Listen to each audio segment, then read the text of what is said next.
Hello friends, my name is Vivek Pandit and I have brought for you an interesting and a very important policy of Government of India called Standup India, and under its vision of providing Sabka Saath, Sabka Vikas to all sections of the society, this facility, this policy of Government of India will push forth the entrepreneurial cause of certain sections of our society.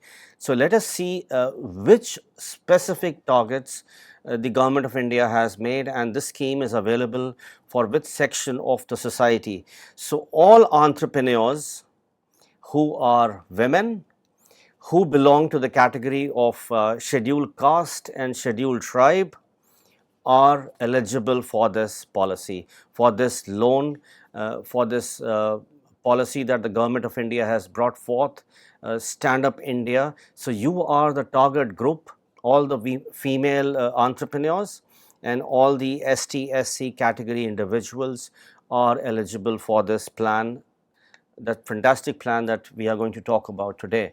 So what is the objective? Again, the objective is to promote entrepreneurship amongst those sections of the society, that deprived section of the society for which not much has been done earlier.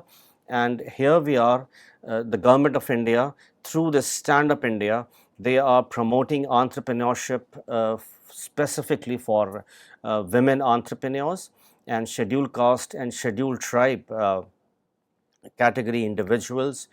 So they are all eligible, and that is the objective of this policy, to bring forth their entrepreneurial skills to the fore, and in case their skills are being limited through the non-availability of capital, through non-availability of loans. So this policy is stepping forward and providing you that. It also provides a hand-holding support because individuals in these categories, specifically women, have been found to not to be empowered in this direction. So this policy also intends to help you right through the entire process in helping you setting up your business. So hand-holding support is also provided to the potential entrepreneurs who will take advantage of the scheme. And again, the idea behind it is to provide economic development, economic growth to that section of the society which has remained underprivileged for some time. And the different institutions, the financial institutions, the public sector banks, they will be providing loans under the scheme. So almost 1.25 lakh banks have been assigned this job of responsibility of providing loan under the stand-up scheme. And again, it has been clearly instructed to each bank that every branch should have at least one member from the ST/SC category, or at least one female entrepreneur they have to sponsor under the scheme. So just imagine, at least two individuals per branches are minimum eligible for loaning under this scheme called the Stand Up India. And again, the idea behind this entire program would be to create more jobs, and ultimately we have more entrepreneurs from different sections of the society pan India, and these entrepreneurs are further going to provide jobs to more individuals by way of their business. And even those job seekers will again one day take advantage of this scheme that the government is offering.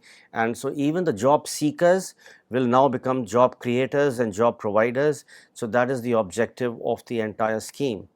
So let us see what are the broad features of the scheme of Stand Up India scheme. So the loan amount that is being offered here ranges between 10 lakh of rupees to 100 lakh of rupees. So from 10 lakh of rupees to a crore of rupees, that is what the offering is for scheduled caste or scheduled tribe or women borrowers who are interested in starting their business, or in case of individuals who are already running their business. So for any capacity enhancement or for modernization, you can avail this this offer called Stand Up India. The factor that to be remembered is the age of the beneficiary should be at least 18 years of age. So you must have achieved that 18 years of age foundation. Only then you are eligible to apply under the scheme. And the scheme is only available for green field projects. So all those projects, all those endeavors of yours which qualify under the green field project schemes will be eligible for loans under the scheme.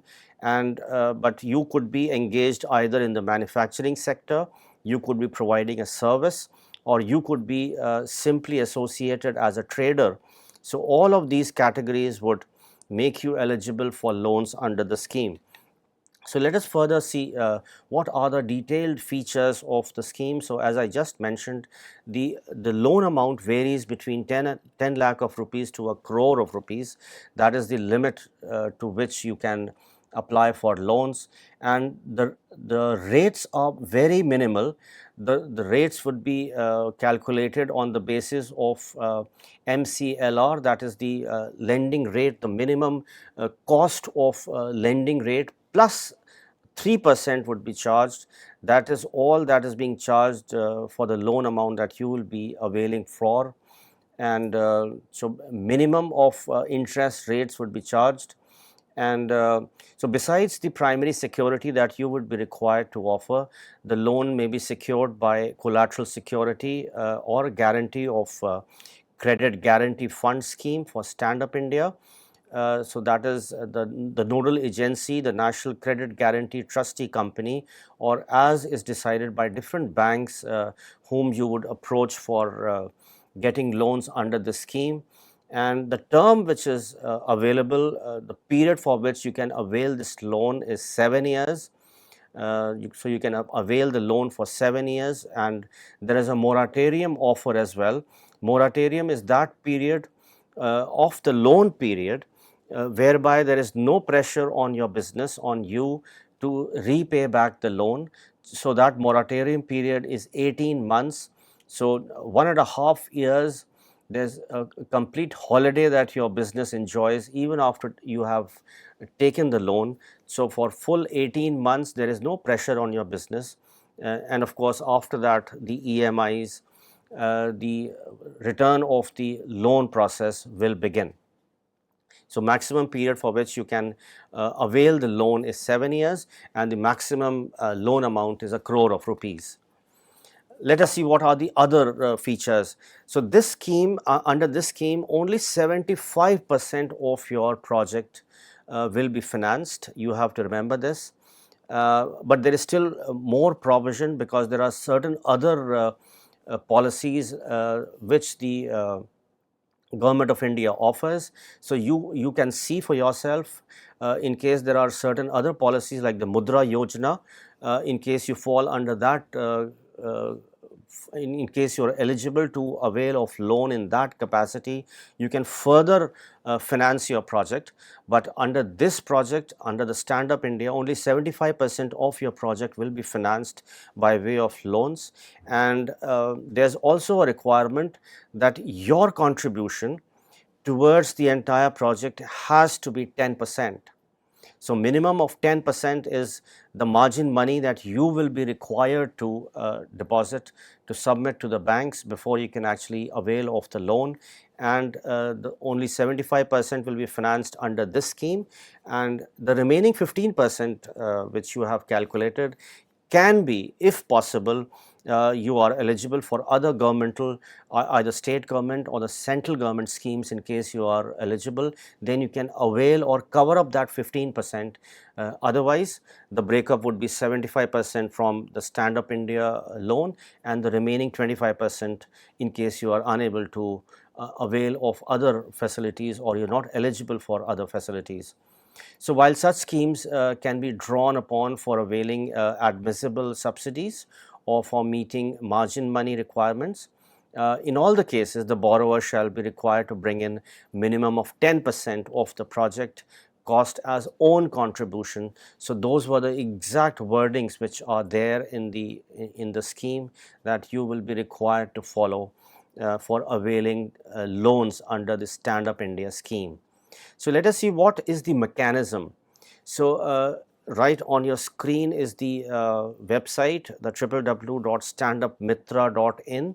So that is the portal that is going to help you find all the information necessary, and it will also lead you to the institutions, to the banking institutions which you want to approach for purpose of financing your business. So please remember, please note down this website which is right there on your scheme, and once you have and go yourself and register yourself there for availing the loan.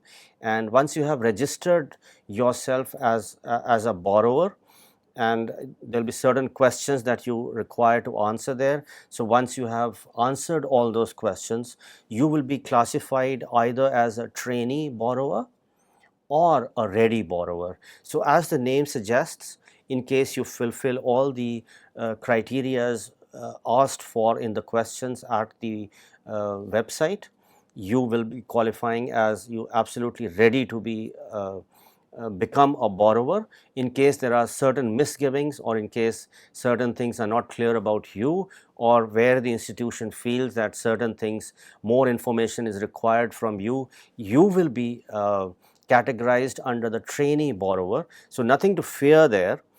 This is just a formality that needs to be fulfilled in order that the institution, the banking institution, is able to understand clearly what the project is, what your capacity is, and what you are getting into.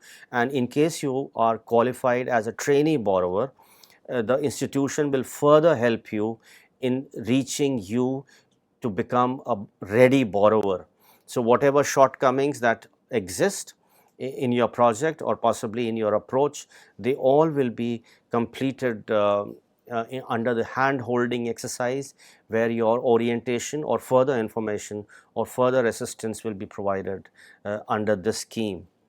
So very comprehensive scheme. So again, the objective is to bring forth and celebrate your idea by supporting financially your idea, so that it can be put into as a definite plan of action, and not only you benefit, there's an overall economic development, and you, who were the job seeker earlier, actually becomes a job provider of the society. So let us further see and continue with the mechanism.